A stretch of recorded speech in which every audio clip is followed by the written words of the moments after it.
क्या आपके घर के बाहर खड़ी गाड़ी की जगह जो है वो सच में आपकी है? क्या 10 साल से वहां कार खड़ी करने से वो जगह आपकी हो जाती है? और अगर कोई दूसरा उसी जगह पर गाड़ी खड़ी कर दे, तो क्या आप उसे रोक सकते हैं? पार्किंग को लेकर भारत में ऐसी कई गलतफहमियां हैं, जिसका सीधा असर ट्रैफिक और शहर की व्यवस्था पर पड़ता है। घर के बाहर की सड़क, फुटपाथ या खाली जगह को लोग अक्सर अपनी निजी पार्किंग समझ लेते हैं, लेकिन नियम क्या कहते हैं? आखिर सड़क पर पार्किंग का अधिकार किसका है और कब आपकी गाड़ी पर कार्रवाई हो सकती है? जानिए पूरी कहानी। भारत में पार्किंग सिर्फ गाड़ी खड़ी करने की समस्या नहीं है, बल्कि इसका सीधा कनेक्शन शहर के ट्रैफिक, अतिक्रमण, प्रदूषण और लोगों की रोजमर्रा की परेशानी से है। सबसे बड़ा सवाल यह है कि आपके घर के बाहर जो जगह है, क्या उस पर आपका मालिकाना हक है?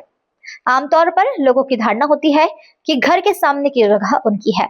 कई लोग सालों से उसी जगह पर गाड़ी पार्क करते हैं और धीरे धीरे उसे अपनी निजी पार्किंग मान लेते हैं।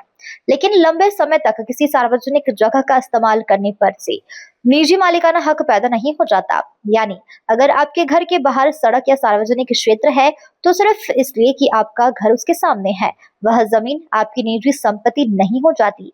निजी संपत्ति की सीमा जहां खत्म होती है, उसके बाद सार्वजनिक सड़क और उससे जुड़ी हुई जमीन संबंधित स्थानीय प्राधिकरण के अधिकार क्षेत्र में आती है। अब सवाल उठता है कि क्या सड़क पर गाड़ी खड़ी करना गैर कानूनी है? ऐसा भी नहीं है। सार्वजनिक सड़क पर पार्किंग कई जगह पर नियमों के अनुरूप वैध हो सकती है, लेकिन इसका मतलब यह नहीं है कि आपने उस जगह पर स्थायी अधिकार हासिल कर लिया है। अगर आपकी गाड़ी ट्रैफिक में बाधा बनती है, लोगों के आवागमन में परेशानी पैदा करती है या नियमों का उल्लंघन करती है, तो कार्रवाई हो सकती है। यही वजह है शहर की गलियों में खड़ी एक कार कई बार पूरे ट्रैफिक सिस्टम को प्रभावित कर देती है। एक सकरी सड़क पर अगर एक तरफ वाहन खड़े हो जाएं, तो बाकी वाहन निकलने के लिए सीमित जगह में फंस जाते हैं। धीरे धीरे यही छोटी सी पार्किंग समस्या बड़े ट्रैफिक जाम में बदल जाती है। अब जरा सोचिए, अगर हर व्यक्ति अपने घर के बाहर गाड़ी को खड़ी कर देगा और पार्किंग मान लेगा, तो शहर का क्या होगा? हर सड़क पर अलग अलग लोगों का अनौपचारिक कब्जा हो जाएगा। यही वजह है कि पार्किंग को सिर्फ निजी सुविधा नहीं, बल्कि अर्बन प्लानिंग और ट्रैफिक मैनेजमेंट का हिस्सा माना जाना चाहिए।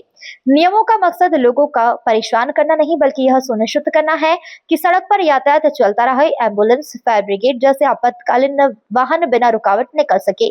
आवासीय इलाके में भी कम से कम एक रास्ता आपातकालीन वाहनों के लिए खुला रहना जरूरी माना गया है। सबसे बड़ी समस्या तब पैदा होती है जब लोग सड़क, फुटपाथ, ग्रीन एरिया या बस स्टॉप जैसी जगह को भी पार्किंग में बदल देते हैं। ऐसी जगह पर पार्किंग प्रतिबंध हो सकती है, लेकिन वाहनों को टो या जब्त किए जाने जैसी कार्रवाई का सामना करना पड़ सकता है। लेकिन कहानी का दूसरा पहलू भी है। हर घर में पर्याप्त पार्किंग की जगह नहीं है और शहर में वाहनों की संख्या लगातार बढ़ रही है। ऐसे में समाधान सिर्फ गाड़ियां हटाना नहीं, बल्कि पार्किंग व्यवस्था बनाना भी है। पार्किंग स्पेस की पहचान, उसका प्रबंधन और ट्रैफिक के हिसाब से उसका नियमन सार्वजनिक प्राधिकरणों की जिम्मेदारी है। इसलिए अगली बार अगर आपके घर के बाहर कोई दूसरा व्यक्ति गाड़ी खड़ी कर दे, तो सीधे यह मत मान लीजिए कि उसने आपकी जमीन पर कब्जा कर लिया है। पहले यह समझिए कि वह जगह निजी संपत्ति है या फिर सार्वजनिक सड़क।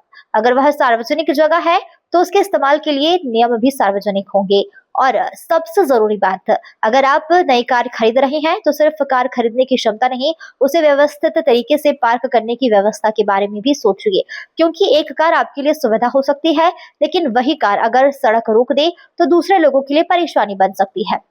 यानी पार्किंग का असली सवाल सिर्फ यही नहीं है कि गाड़ी कहाँ खड़ी होगी। असली सवाल है, शहर की सड़क किसके लिए है?